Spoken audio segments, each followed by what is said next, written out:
મિત્રો ગઈકાલે આપણે ઉદાહરણ 3.7 ની વાત કરી કે જે પ્રશ્ન કિર્ચોફના બીજા નિયમથી આપણે એને ઉકેલ મેળવી શકીએ. આપણે ટાઈમ એટલા માટે લીધો કે એ ટાઈપનો પ્રશ્ન જે છે એને ગણવામાં આપણે સાદુરૂપ આપવામાં ભૂલ ન પડવી જોઈએ અને એવું જરૂરી નથી કે આપણે એક જ રીતથી ગણી શકીએ, એની અનેક રીતો હોઈ શકે. મેં તમને જે એક્ઝામ્પલ ગણાવ્યું એમાં સમીકરણ 1 અને 2 તારવ્યા પછી ત્રીજી જે પદ્ધતિ આપણે એપ્લાય કરી, ત્રીજું સમીકરણ ન બનાવ્યું હોય આપણે અથવા ત્રીજું સમીકરણ બનાવ્યા પછી એમાં જો કંઈ સાદું બની જતું બે સમીકરણથી તો એમાં તમે કિંમત મૂકી કોઈ I1, I2 અથવા I3 ની અને એનો ઉકેલ તમે અનેક રીતે પણ મેળવી શકો. એટલે એમાં એવું ચિંતા કરવાની જરૂર નથી કે આપણે આ રીતે મેળવવું, બીજી રીતે પણ તમે પ્રયત્ન કરી શકો છો, બરાબર છે. પણ આપણી રીત જે છે યાદ રાખવાની, લૂપ લેવાની છે 3, એમાં 3 સમીકરણ બનાવો, બરાબર છે, અને એનો ઉકેલ મેળવો. કદાચ એવું પણ બને કે થોડી ઇઝી એક્ઝામ્પલ હોય અથવા ઇઝી એની નેટવર્ક એનું આવેલું હોય કે જે શોર્ટમાં પતતું હોય, જેમાં I1, I2 જ આવતું હોય, તો બે સમીકરણથી પણ એનો ઉકેલ મેળવી શકાશે, બરાબર છે. આજે આપણે વાત કરીશું વિસ્ટન બ્રિજ કે જે 2 માર્ક્સમાં મોસ્ટ IMP છે અને એનો ઉપયોગ આપણે ચેપ્ટર 2 માં પણ કર્યો હતો. મેં તમને કેપેસિટરનો 5 જોડેલા હોય તો એકનો આપણે લોપ કરવાની વાત કરી હતી, એ અહીંયા લાગુ પડશે. તો એ વસ્તુ બહુ મહત્વની છે. વિસ્ટન બ્રિજની સ્થિતિ કોને કહેવાય એ અહીંયા ઇમ્પોર્ટન્ટ છે, તો આપણે એ સમજવાનો પ્રયત્ન કરીશું. વિસ્ટન બ્રિજ એક સ્થિતિ છે, એ સ્થિતિ કેવી રીતે નિર્માણ પામે એની આપણે વાત કરવાની છે. તો જોઈએ આપણે મિત્રો, અહીંયા આપણે 4 અવરોધ લેવાના છે. 4 અવરોધ આપણે આ રીતે લઈશું.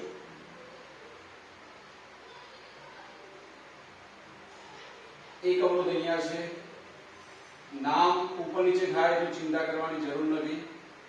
હું બુક પ્રમાણે નામ લેવાનો પ્રયત્ન કરું છું અને સમજાવું છું કે ભૂલ પડે કદાચ તો કઈ વાંધો નહીં, પણ શું સાચવવાનું એ ધ્યાન આપવાનું. બુકમાં તમને જે આપ્યું છે એમાં અહીંયા R1 લખેલું છે, અહીંયા R2 છે, અહીંયા R3, અહીંયા R4 એવું છે. તમે શું ચેન્જ કરી શકો એમાં તમને સમજાવું છું. અહીંયા R1 છે, R2 છે, અહીંયા R3 અને અહીંયા છે R4, બરાબર.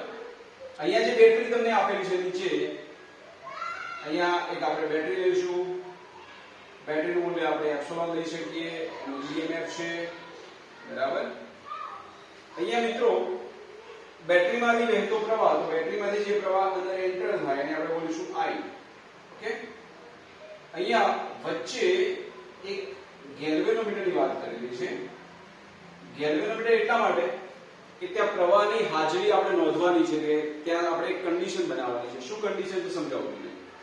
અહીંયા I પ્રવાહ આવ્યો તો મિત્રો અહીંયા બે ફોટા પડશે, બે ભાગ પડશે. R1 બાજુ જે પ્રવાહ જાય I માંથી, I પ્રવાહ ટોટલ આવ્યો, R1 બાજુ જે પ્રવાહ જાય I1 છે. અહીંયા તમે જે R2 બાજુ જે પ્રવાહ જાય એને બોલશો I2. ઓકે. હવે મિત્રો એની આગળ અહીંયા વાત કરીને અહીંયા વાત કરીએ તો જંકશન આવે છે. જંકશન આગળ પ્રવાહનું વિભાજન થાય. જો પ્રવાહ આ બાજુ પણ જતો હોય, આ બાજુ પણ જતો હોય, ગેલ્વેનોમીટરને પોતાનો અવરોધ હોય તો એ પણ એ પાવર આપણે અંદર વાપરશે.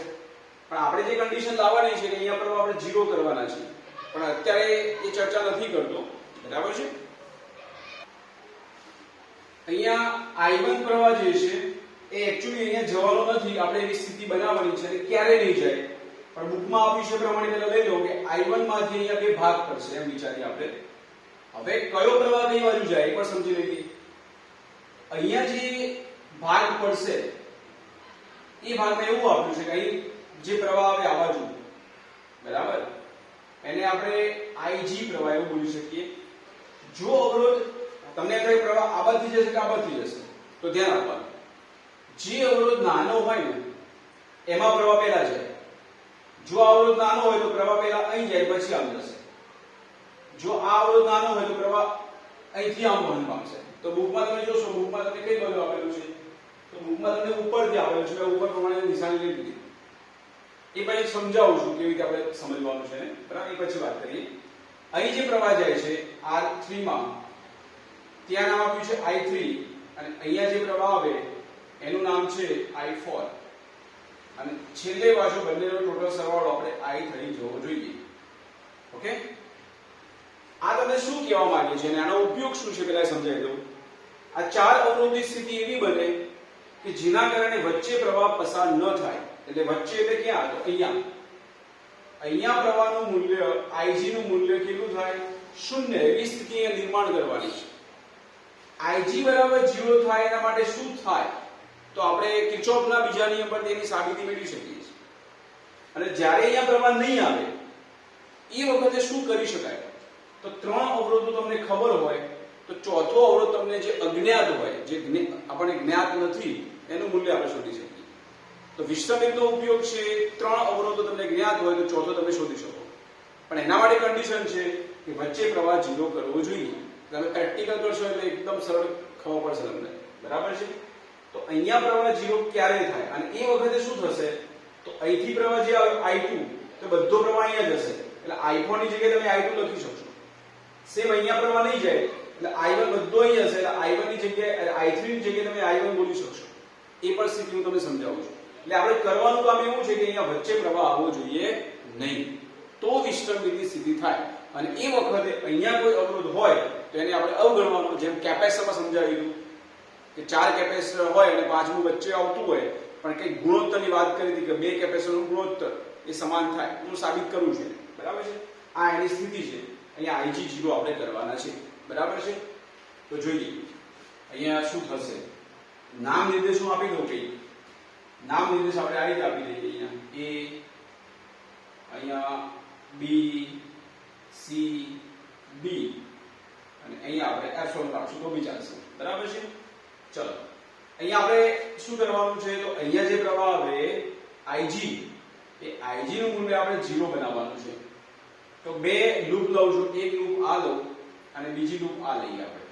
ત્યાં આપણે કિર્ચોફનો બીજો નિયમ એપ્લાય કરીએ. ઓકે, પહેલી વાત કરીએ આપણે આ માર્ગ. કયો માર્ગ? તો A, B, B થી આવી જાવ D, B થી A. આ માર્ગ માટે હું કિર્ચોફનો બીજો નિયમ એપ્લાય કરું છું. તો શું થશે? તો પ્રવાહની દિશામાં એટલે શું લખશો? Minus I2 R2. ચલો અહીંયા આયા. પણ આપણે અહીંયા શું કરવાનું છે? અહીંયા પ્રવાહ 0 કરવાનો છે. વચ્ચે પ્રવાહ ન આવવો જોઈએ. એ વિસ્તંભની સ્થિતિ છે. એનો મતલબ એમ થાય કે B બિંદુ અને D બિંદુ એક જ સ્થિતિમાં હોય તો કોઈ બાજુ પ્રવાહ નહીં જાય.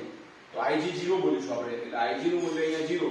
એટલે અવરોધ હોય તો B I * G એટલે 0 થશે. ચલો આમ આયા આપણે એટલે પ્લસ થશે I1 R1 અને લૂપ પૂરી થઈ ગઈ એટલે બરાબર 0. તો શું લખી શકાય? તો તમે લખી શકો છો I1 R1 આ પેલી બાજુ જાય એટલે પ્લસ I2 R2. તો તમે આવું લખી શકો કે R1 ભાગ્યા R2 ત્યાં થશે I2 ભાગ્યા I1. લખી શકાય મિત્રો? અને બીજો માર્ગ લઈએ આપણે. કયો માર્ગ? તો બંનેમાં સમકળી દિશા. આ માર્ગ લઈએ આપણે. B C D B B C D D. અહીં લખતો નથી, સમજી લેજો. માર્ગ માટે કિર્ચોફનો બીજો નિયમ લેતા. ઓકે, ચલો કિર્ચોફનો બીજો નિયમ લઈએ એ રીતે જ. તો અહીંથી આમ ગયા આપણે દિશામાં એટલે માઈનસ I4 R4. બરાબર? અહીંયા સામે આવ્યું એટલે પ્લસ I3 R3. અહીંયા આપણે 0, ત્યાં પ્રવાહ નથી જવા દેવાનો, બરાબર 0. તો શું લખશો? તો અહીંયા લખીશું આપણે I3 R3 = સામે જ હશે I4 R4. અહીંયા આપણે કામ કરી શકીએ મિત્રો કે જો અહીંયા પ્રવાહ ન જાય તો અહીંયાથી બધો પ્રવાહ આમ જવાનો એટલે I2 અને I4 ઇક્વલ થવાના. એટલે Ig 0 હોય, Ig બરાબર આપણે 0 લેતો, Ig 0 લીધો તો પ્રવાહ બધો આમ જ જાય છે. તો I4 અને I2 સેમ જ હોય ને. તો એનો મતલબ એમ થાય કે I4 બરાબર I2 થાય. તથા બીજી વસ્તુ એ થાય કે અહીંયા પ્રવાહ ન જતો એટલે I1 અને I3 સેમ થાય. I1 અને I3 સેમ થાય. I3 બરાબર I1. તો તમે I4 ની જગ્યાએ શું બોલી શકો? તો I4 ની જગ્યાએ I2 બોલી શકો અને I3 ની જગ્યાએ I1 બોલી શકો. ઓકે, તો શું થયું મતલબ આનો? તો આનો મતલબ થશે I1 R3 બરાબર I4 એટલે શું આવશે? I2 R4. તો તમે અહીંયા લખી શકો કે R3 ભાગ્યા R4 R3 ભાગ્યા R4 બરાબર I2 બાય I1. તમે ઉપરનું જે સમીકરણ છે નંબર 1 અને આ સમીકરણ જુઓ શું આવ્યું કે જો અહીંયા પ્રવાહનું વહન ન થાય વચ્ચે તો R1 ભાગ્યા R2 એનું મૂલ્ય અને R3 ભાગ્યા R4 નું મૂલ્ય સેમ આવશે. બંનેનો જવાબ શું આવ્યો I2 બાય I1. તો સમીકરણ 1 અને 2 પરથી કહી શકાય સમીકરણ 1 અને 2 પરથી આપણે કહી શકીએ કે R1 ભાગ્યા R2 બરાબર R3 બાય R4. આ વિસ્ટન બ્રિજની સંતુલન સ્થિતિ. વિસ્ટન બ્રિજની સંતુલન સ્થિતિ બનશે ક્યારે બનશે? R1 ભાગ્યા R2 એટલે આ બેનો ગુણોત્તર અને R3 ભાગ્યા R4 નો ગુણોત્તર સેમ થાય. એનો મતલબ એમ થયો કે આ બંનેનું મૂલ્ય 5-5 ઓહ્મ છે, આ બંનેનું મૂલ્ય 4-4 ઓહ્મ છે. સમજ પડી? આ બંનેનો આનો જે ગુણોત્તર બનતો હોય એ જ ગુણોત્તર અહીં થવો જોઈએ. અથવા એમ પણ કહી શકો છો તમે R3 અહીંયા લાવો R2 આગળ લાવો R1 ભાગ્યા R3 R1 ભાગ્યા R3 આ બેનો ગુણોત્તર આ બેનો ગુણોત્તર સેમ થાય. જુઓ R2 ભાગ્યા R4 બોલી છે ને એટલે હું બે રીતે સમજાવીશ. આ બેનો ગુણોત્તર ઇક્વલ થાય કાં તો આ બેનો ગુણોત્તર ઇક્વલ થાય. એ વખતે વચ્ચે પ્રવાહ પસાર થશે નહીં. કેમ કે ઉપર B બિંદુ અને નીચે B બિંદુની સ્થિતિમાં એક જ લેવલે હોય. આનો ઉપયોગ ક્યાં થશે? તો પહેલી વાત તમને એ કરી કે આ ચારમાંથી એક અવરોધ તમને અજ્ઞાત હોય એટલે 3 નું મૂલ્ય ખબર છે, ચોથાનું ખબર નહીં, તમે શોધી શકો. એટલે અજ્ઞાત અવરોધનું મૂલ્ય શોધવા માટે વિસ્ટન બ્રિજનો ઉપયોગ થાય. બીજી આપણે અહીંયા શું વાત કરી શકીએ? તો અહીંયા આપણે જ્યારે એને MCQ તરીકે અહીંયા જ્યારે એના સાદરૂપ જ્યારે આવશે કે મેં તમને જે વાત કરી કેપેસિટરમાં એવું અવરોધમાં આવશે કે 5 અવરોધ આપેલા હશે. આનો બહુ જ ઉપયોગ છે. તમને એમ કે અહીંયા ધ્યાન આપો કે A અને B વચ્ચે સમતુલ્ય અવરોધ શોધો. બરાબર છે? અહીંયા મૂલ્ય છે 4 ઓહ્મ, અહીંયા મૂલ્ય છે 4 ઓહ્મ, અહીંયા 4 ઓહ્મ, અહીંયા 4 ઓહ્મ, અહીંયા ગમે તે આપેલું હોય, અહીંયા 2 ઓહ્મ. તો આનો સમતુલ્ય અવરોધ શું થાય? તો આપણે ગણવા નહીં બેસવાનું. આ બેનો ગુણોત્તર આ બે ગુણોત્તર જો આ વિસ્ટન બ્રિજની સ્થિતિ બોલાય ના બોલાય? અહીંથી છેડો ગયો તો આ બે સમાંતરમાં અહીંયા B સાથે આ બે સમાંતર તેનું વચ્ચે તો આ બેનો ગુણોત્તર 1 આ બેનો ગુણોત્તર 1 તો આને આપણે અવગણી શકીએ. ત્યાં પ્રવાહ પસાર થશે નહીં એટલે બેને કાઢી નાખવાના. તો શું થાય? તો આ બે શ્રેણીમાં એટલે શું થઈ ગયું 8. આ બે શ્રેણીમાં 8 8 અને 8 સમાંતર જવાબ શું થઈ ગયો 4. મેં તમને સમજાવ્યું ચેપ્ટર 2 માં કે સરખા કેપેસિટરો જોડેલા હોય અને વિસ્ટન બ્રિજની સ્થિતિ બનતી હોય તો સમતુલ્ય કેપેસિટન્સ 1 નું જ થાય. સેમ અહીંયા કે સમતુલ્ય અવરોધ 1 નો જ આવે 4. એટલે કહેવાની વાત એ છે કે જ્યારે આ બેનો ગુણોત્તર ઇક્વલ થતું હોય ત્યારે વચ્ચેનો અવરોધ ગણવાનો નહીં. આમાં એવું પણ બની શકે એવું છે કે બધા સમાન હોય. અહીંયા 4 4 લખ્યા, અહીંયા 6 6 હોઈ શકે ને, તો બી એ જ વસ્તુ થઈ. હા, જવાબ સમતુલ્ય અવરોધ બદલાશે. 4 ભાગ્યા 4 1, 6 ભાગ્યા 6 1, તો પણ વચ્ચેના અવરોધ આપણે ગણવાનો નહીં, ત્યાં પ્રવાહ જાય જ નહીં. બરાબર? આનો અહીંયા ઉપયોગ થશે. એટલે આ થઈ વિસ્ટન બ્રિજની સંતુલન સ્થિતિ કે જે સ્થિતિમાં 4 અવરોધો એવી રીતે ગોઠવવામાં આવે કે જેના કારણે વચ્ચે ગેલ્વેનોમીટર શું છે? ગેલ્વેનોમીટર જેનું કામ શું છે? પ્રવાહની હાજરી નોંધવાનું. આ તમને સમજાવવાનું રહી ગયું મારું બાજુ. ગેલ્વેનોમીટરની પ્રવાહ 0 બતાવશે એટલે Ig એટલે ગેલ્વેનોમીટરમાં વહેતો પ્રવાહ 0 થાય. એવી સ્થિતિ અહીંયા વિસ્ટન બ્રિજની સ્થિતિ કહેવાશે. બરાબર છે?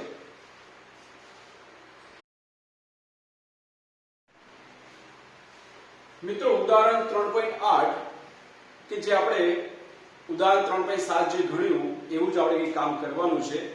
પણ આકૃતિ આપણે વિસ્ટન બ્રિજની સંતુલન સ્થિતિ છે કે નહીં એ પહેલા ચકાસવું પડશે, પછી આપણે વાત કરીશું. આકૃતિ તમને આપી દીધી છે. અહીંયા પ્રવાહનું વિભાજન પણ તમને કરી દીધું છે. બરાબર છે? અને તમારે શોધવાનો છે વચ્ચે વહેતો પ્રવાહ. વચ્ચે પ્રવાહ જશે કે નહીં પહેલા જોઈ લો.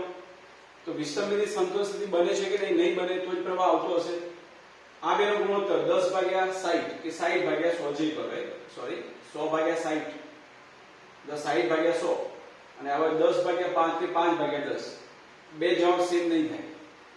આ બેનો ગુણોત્તર તમે કરો R1 ભાગ્યા R2 કે R2 ભાગ્યા R1. તમે અહીંયા લેશો 100 ભાગ્યા 60 કરશો તો 1 પોઈન્ટ સમથિંગ જવાબ થશે, 10 ભાગ્યા 5 તો 2 થશે. એટલે આ બે ગુણોત્તર ઇક્વલ નથી થતા, એટલે વિસ્તરણ વિધિ સંતોષ સ્થિતિનો નથી જ. અહીંયા આપણે પ્રવાહ શોધવાનો છે, Ig ગેલ્વેનોમીટરમાં વહેતો પ્રવાહ Ig શોધો એમ કહે છે. તો પ્રવાહ તમને કેવી રીતે આપેલો છે બુકમાં જોઈશું આપણે. તો અહીંયા જે પ્રવાહ તમને આપેલો છે એ ટોટલ I, એમાં બે ભાગ પાડેલા છે. તો ઉપર જે તમને નામ આપ્યું છે I1 છે, અહીંયા આપ્યું છે I1 અને અહીંયા આપ્યું છે પ્રવાહ I2, બરાબર છે. I1 માંથી આ બાજુ જે પ્રવાહ જાય એનું નામ છે Ig. તો I1 માંથી Ig જતો રહ્યો તો અહીંયા કેટલો આવશે, તો તમે કહેશો કે I1 માંથી Ig નીકળી ગયો. જુઓ બુકમાં તો I1 Ig બતાવે છે. હવે મિત્રો અહીંયા વાળો આવે, અહીંયા શું પરિસ્થિતિ થઈ, તો આ બાજુથી આવે Ig અને આ બાજુથી આવે I2, બંને ભેગા થવા એક જ દિશા, એટલે અહીંયા લખેલું હશે I2 Ig. અહીંયા જોઈ લો Ig નીકળી ગયા, I1 I2, I1 I2 એટલે I જ કહેવાય, એટલે આપણો પાછો મૂળ પ્રવાહ અહીંયા આવી જાય. એ થવું જ જોઈએ. Ig નીકળી ગયા, અહીંયા ભેગા થશે ને, આ બાજુ ભેગા થયા એટલે Ig નીકળી ગયા માઈનસ ને પ્લસ, I1 I2 એટલે કેટલા થઈ ગયા, તો I1 I2 સામે છૂટા પડ્યા I માંથી, એટલે I આવી ગયું. આ સેટ થઈ જવું જોઈએ, પણ બુકમાં તમને આપી દીધું છે. આપણો મુદ્દો છે કે Ig શોધો. તો Ig શોધવા મિત્રો શું કરશો, તો અહીંયા I1 I2 અને Ig ત્રણ વસ્તુ છે, એટલે તમારે ત્રણ સમીકરણ બનાવવા પડશે. ત્રણ સમીકરણ લોપ કરશો તો તમને I1 I2 અને Ig બધી વસ્તુ મળી જાય. આપણે I1 I2 ન શોધવાના, આપણે માત્ર Ig શોધવાના છે. તો આપણે કામ સ્ટાર્ટ કરીએ. આપણે ત્રણ લૂપ લઈ લઈએ અને ત્રણ લૂપ લઈને આપણે ત્રણ સમીકરણ બનાવી દઈએ. બધામાં આપણે એક જ દિશા પકડીશું, સમઘડી તો સમઘડી, વિષમઘડી તો વિષમઘડી. ઓકે, ફર્સ્ટ ઓફ ઓલ લઈએ આપણે અહીંયા લઈએ આપણે આ વસ્તુ, આના માટે વાત કરીએ. આ લૂપ જેનું નામ છે અહીંયા લઈએ આપણે A B થી સીધા તમે લઈ આવો D, ABD એ માર્ગ માટે કિર્ચોફનો બીજો નિયમ લેતો. ચલો શું થશે મિત્રો, આમ જઈએ આપણે. ચલો પ્રવાહની દિશામાં એટલે શું આવશે, માઈનસ. ચલો પ્રવાહ છે I1 અને અવરોધ છે 100, એટલે અવરોધ ગુણ્યા પ્રવાહ. ચલો આ બાજુ આવે માઈનસ. પ્રવાહ છે Ig અને અવરોધ છે 15, એટલે 15 Ig પ્રવાહની દિશામાં. હવે તમે આમ જોશો એટલે ઓપોઝિટ ગયા, એટલે પ્લસ, પ્રવાહ સામે મળ્યો, એટલે ત્યાં લખીશું આપણે પ્રવાહ I2 અવરોધ 60, એટલે 60 I2. સમજ પડી મિત્રો, પ્રવાહની દિશામાં જાય તો માઈનસ નો ઓપોઝિટ આવે પ્લસ. લૂપ પૂરી થઈ ગઈ, બરાબર 0. કેટલા ભાગ ચાલશે, તો અહીંયા આપણે કેટલા કોમન નીકળશે, 5 નીકળી જશે. કેટલા લખશો અહીંયા, તો અહીંયા લખીશું આપણે માઈનસ 20 I1, બરાબર. અહીંયા લખીશું આપણે માઈનસ 5 Ig, બરાબર ને. અને અહીંયા આવશે 12 I2, 12 × 60. સોરી, અહીંયા કેટલા આવશે, 3 આવશે. ઓકે ને, I2 બરાબર 0. આમ રાખશો તો વાંધો નહીં, I1 I2 આગળ પાછળ લખો, બરાબર. આવું લખીએ અથવા અહીં ચેન્જ કરો તો કરી શકો છો. અહીં પ્લસ કરી દઈએ, 20 I1 પ્લસ આ માઈનસ લખાશે, માઈનસ 12 I2 માઈનસ છે એટલે શું થઈ જશે, પ્લસ. એટલે માઈનસ પ્લસ કરી દીધા, પ્લસ માઈનસ કરી દીધા. એમને રાખશો તો બી કોઈ ફરક પડતો નથી, બરાબર છે. એમને રાખો તો બી કોઈ ચિંતા કરવાની જરૂર નથી, એવું જરૂર નહીં કન્વર્ટ કરવું, બરાબર છે. એમને રહેવા દો. ચલો ઓકે, ચલો આ જે સમીકરણ બન્યું એમાં કઈ કોમન નીકળે એવું લાગતું નથી, બરાબર છે. અહીંયા તમે જોઈ લેજો 5 કોમન કાઢ્યા છે, અહીંયા 3 રહેશે અને અહીંયા 12. આ જે મળ્યું એને તમે આપી દો નંબર 1 સમીકરણ. હવે આપણે બીજો માર્ગ લઈએ. કયો માર્ગ, તો આમ જઈએ આપણે, એટલે B C D B C D B બધામાં સમઘડી. માર્ગ માટે કિર્ચોફનો બીજો નિયમ દેતો.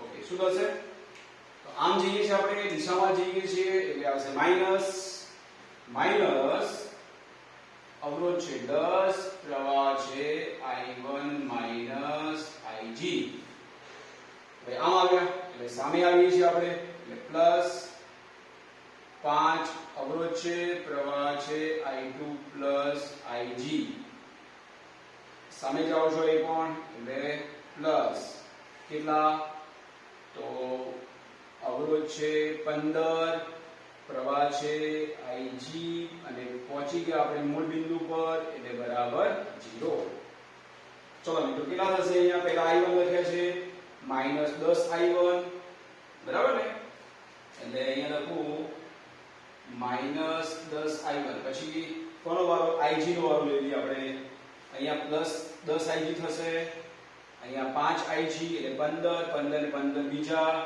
એટલે 30Ig ક્રમશઃ લો પછી I2 નો વારો કેટલા છે અહીંયા 5I2 બરાબર 0 થઈ ગયા મિત્રો 5 કોમન લઈ લો 5 કોમન લઈશું તો અહીંયા આવશે -2I1 અહીંયા આવશે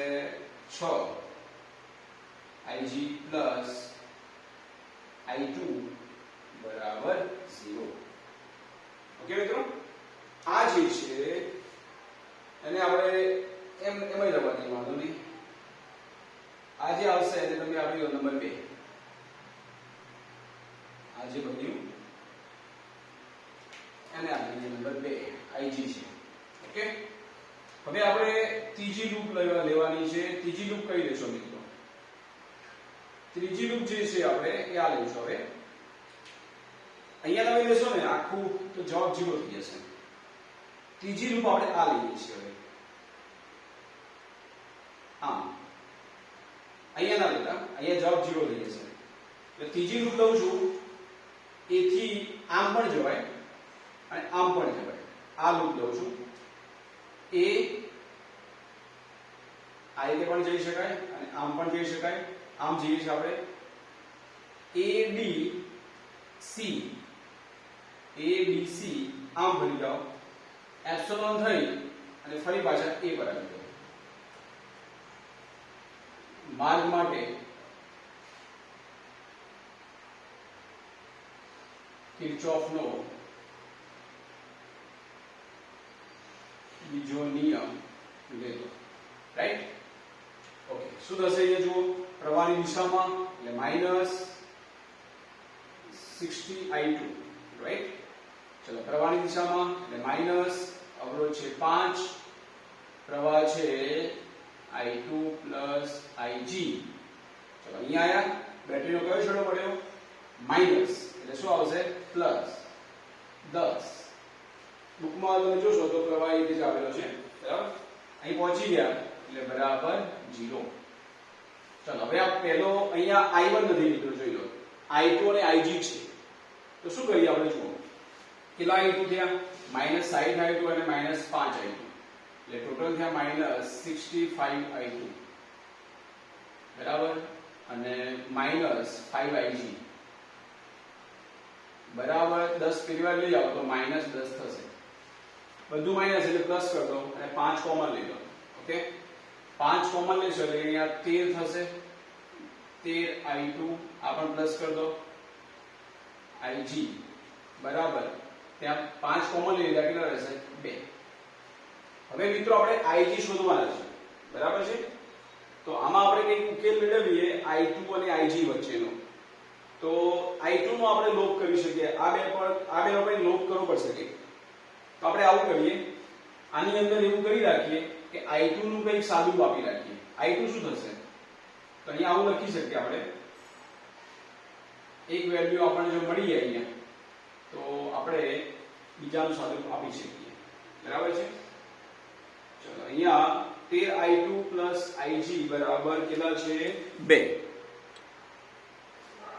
આ જે સમીકરણ બન્યું આપણે એને કામ કરીએ આને નંબર આપી દઈએ આને આપી દો નંબર 3 પછી આપણે વાત કરીએ હવે જુઓ મિત્રો અહીંયા I2 અને Ig છે સમીકરણ 1 અને 2 માં જો આપણે I1 કાઢી નાખીએ આ બેમાં તો આપણને I2 અને I2 નો સંબંધ મળી જાય અને એ બેનો લોપ કરી અને તમે I શોધી શકો. એમાં I2 લોપ કરી દેવાનો. સમજ પડી ગઈ? આ બંનેમાં I1 I2 IG ત્રણે ત્રણ છે. આમાં I1 નથી. તો તમે એવું કામ કરો કે આમાં I1 નીકળી જાય તો આમાં I1 કાઢવા શું કરશો? તો અહીંયા -20 I1 છે, અહીંયા -2 I1 છે. આને 10 વડે ગુણી દો તો આના જેવું થઈ જશે. બે માઈનસ છે તો શું કરો? બાદબાકી. એક પ્લસ ને માઈનસ હોય તો સરવાળો કરી દેવાનો. રાઈટ? તો આ કામ કરીને આમાંથી આપણે I1 લોપ કરવા છે. તો શું કરીએ? સમીકરણ 1 એઝ ઇટ મૂકી દો જે છે. સમીકરણ 1 કેટલું છે? સમીકરણ 1 એ અથવા હું લખી નાખું. ચલો સમીકરણ 2 ને કેટલા વડે ગુણશો? અહીં 20 છે એટલે અહીંયા 10 વડે ગુણો. 10 વડે ગુણી સમીકરણ 1 સાથે સરવાળો નહીં પણ બાદબાકી કરવી પડશે. બાદબાકી લે તો કારણ બંને માઈનસ છે ને બાદબાકી કરશો તો પ્લસ થશે. ઓકે, સમીકરણ 1 શું હતું આપણું? -20I1 -3IG પ્લસ 12I2 બરાબર 0. આ નંબર 1 હતું. સમીકરણ જે 2 છે એના ગુણ્યા 10 કરવાના છે આપણે. કેટલા થશે? 10 વડે ગુણો. -20I1 પ્લસ 6 ગુણ્યા 10 એટલે કેટલા થશે? 60IG વત્તા 10I2 બરાબર 0. અહીંયા આપણે બંને માઈનસ છે, લોપ કરવો છે તો અહીંયા બાદબાકી કરીશું આપણે. ઓકે, બાદબાકી કરો. નીકળી ગયા એટલે 0. આ પ્લસ થઈ ગયા ને એટલે -3IG -60IG એટલે અહીંયા થશે -63IG. 12I2 -10I2 એટલે +2I2 બરાબર 0. તો અહીંયા મિત્રો આપણે I2 ને કરતા બનાવીએ તો I2 નો આપણે તમે કામ કરી શકો. હવે આ બેમાં શું છે? તો IG અને I2 છે તો આ બેને લોપ કરી શકો. કાં તો એવું કરો કે અહીંથી આવું લખીએ આપણે 2I2 કેટલા થશે? 2I2 ને કરતા બનાવો તો 63IG થાય. તો I2 શું થશે? 63/2IG એટલે કેટલું થશે? 31.5IG. લખાય મિત્રો? I2 ને કરતા બને આ કિંમત ત્યાં મૂકી દો કાં તો ડાયરેક્ટલી આ બે સમીકરણ લોપ કરો તો બી ચાલી જાય. તમને જે અનુકૂળ આવે. આને આપી દઈએ નંબર 4.